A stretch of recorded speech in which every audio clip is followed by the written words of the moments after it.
ইফতারের সামনে রেখে দোয়া কবুল হয়। বিশ্বাস হয়? কি সামনে রেখে? সামনে ইফতারি। বসে থাকে আমরা তৃষ্ণায় সারাটা দিন, ছাতি ফেটে যায়। আল্লাহ দেখে, দেখতে দেখতে আল্লাহর একটা সফট কর্নার তৈরি হয়। এটাই সুযোগ কাজে লাগানোর, ঠিক কিনা? মুমিন যোগ্য যে কোপ মারে, সময় মতো কাজ করে, ঠিক কিনা? আল্লাহ তখন ফেরেশতাদেরকে জিজ্ঞেস করে, এই ঘটনা কি? খায় না যে?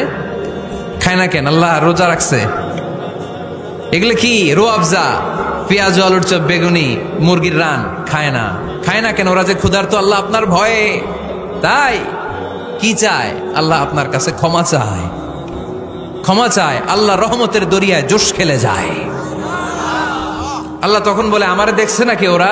ফেরেশতারা বলে, না দেখে নাই। আমার জান্নাত জাহান্নাম দেখেছে? না দেখে নাই। আমারে না দেখে, জান্নাত জাহান্নাম না দেখে আমার এত ভয় করে। যাও, আজকের এই রোজার বিনিময়ে এখন বান্দা যা চাইবে সব কবুল করে নেব।